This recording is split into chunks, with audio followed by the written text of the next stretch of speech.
Hi friends, నేను సారా, మీరు చూస్తున్న లిపిసి వరల్డ్. ఫ్రెండ్స్ చూస్తున్నారు కదా, ఇది వచ్చేసరికి ఎస్కాకి సంబంధించిన E900. సో ఇది ఒక గేమింగ్ హెడ్సెట్ అనేది అనుకోవచ్చు.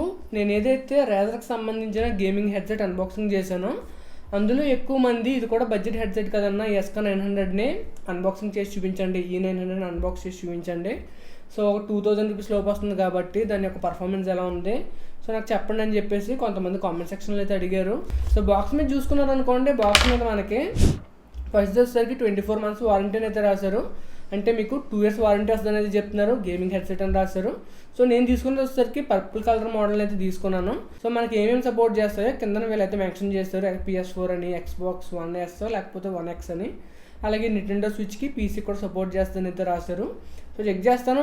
మోస్ట్లీ మనకి మొబైల్స్ కూడా సపోర్ట్ అయితే చేస్తుంది. ఇక్కడ మనకి మోడల్ సంబంధించి నేమ్ అయితే ఇచ్చారు, E900 అని చెప్పేసి. లెఫ్ట్ సైడ్ చూసుకున్నారు అనుకోండి, just no button just join అని చెప్పేసి రాశారు. అండ్ రైట్ సైడ్ చూసుకున్నట్లయితే ఇది మనకి ఎలా కనిపిస్తుందో జస్ట్ ఒక హెడ్సెట్కి సంబంధించి డీటెయిల్స్ అయితే ఇచ్చారు. అంటే మనకి హెడ్సెట్ ఎలా కనిపిస్తుందో వాళ్ళైతే చూపించారు. అండ్ దీనికి సంబంధించి వెనకాల చూసుకున్నాం అనుకోండి, కొంతవరకు ఇన్ఫర్మేషన్ అయితే ప్రొవైడ్ చేశారు. E900 అని చెప్పేసి రాశారు. అండ్ దాంతోపాటు నాయిస్ క్యాన్సిలేషన్ మైక్రోఫోన్ ఉందంట.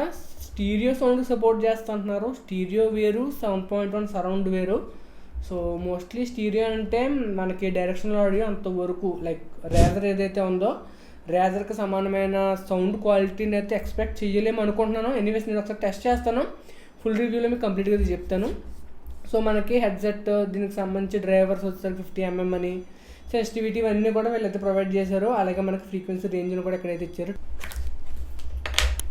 సో ఫస్ట్ ఏంటంటే మనకు ఖచ్చితంగా క్యారీ పౌచ్ అయితే కనిపిస్తుంది. సో క్యారీ పౌచ్లోనే వీళ్ళ హెడ్సెట్ని అయితే ప్రొవైడ్ చేశారు.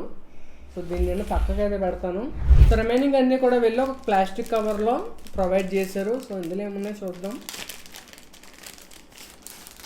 ఫస్ట్ చూసుకున్నారనుకోండి, యూజర్ మాన్యువల్, అంతేకాకుండా సెటప్కి సంబంధించి ఏదైనా డౌట్స్ ఉంటే సో ఎట్లా సెటప్ చేసుకోవాలి, లేకపోతే ట్రబుల్ షూటింగ్ ఎలా చేసుకోవాలని చెప్పేసి మాన్యువల్ అయితే ప్రొవైడ్ చేశారు. సో రెండు సెపరేట్గా ఇచ్చారు. ఎనీవేస్ పక్క అయితే పెడుతున్నాను.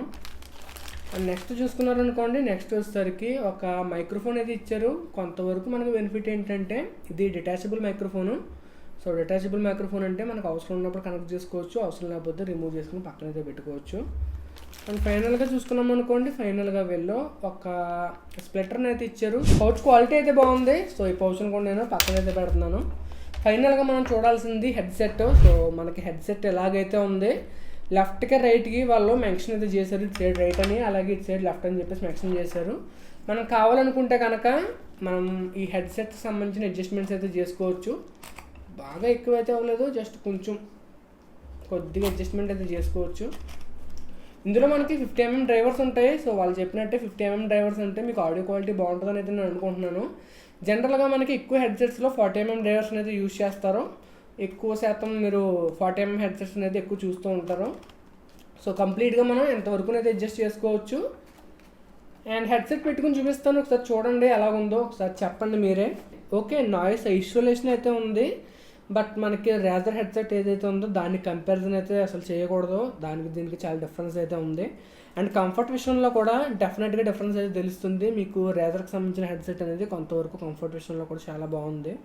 సో దీనికి సంబంధించి నేను యూజ్ చేస్తాను. యూజ్ చేసిన తర్వాత మాత్రమే నేనైతే చెప్పగలుగుతాను. ఈ హెడ్సెట్కి సంబంధించి మనం డిటాచబుల్ మైక్రోఫోన్ ఉంటుందని చెప్పాను కదా, దాన్ని ఎలా కనెక్ట్ చేసుకోవాలో చూపిస్తాను చూడండి. మనం కనెక్ట్ చేసుకోవడం చాలా ఈజీ. జస్ట్ మనకి ఏదైతే ఈ జాక్ ఉందో జాక్లోని మనం ఇది ఇట్లా పెట్టేసుకుంటే సరిపోతుంది.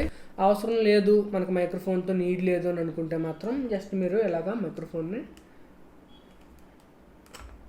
డిస్కనెక్ట్ చేసేసుకుని ఒక పక్కన అయితే పెట్టేసుకోవచ్చు. కొంతవరకు యూస్ఫుల్ ఫీచరే. అండ్ ఇక్కడ చూసుకున్నాం అనుకోండి, దీనికి సంబంధించి కొన్ని కంట్రోల్స్ అయితే ఉన్నాయి. ఒకటి వచ్చేసరికి మైక్ ఆన్ ఆఫ్ బటన్ అయితే ప్రొవైడ్ చేశారు. అండ్ దాంతోపాటు వాల్యూమ్ కంట్రోల్ నాబ్ను కూడా వీళ్ళు ఎక్కడైతే ప్రొవైడ్ చేశారు. ఒకసారి నేను యూజ్ చేస్తాను, మ్యూజిక్ కట్ట విని నాకు ఇనీషియల్ ఇంప్రెషన్స్ ఎలా ఉందో చెప్తాను.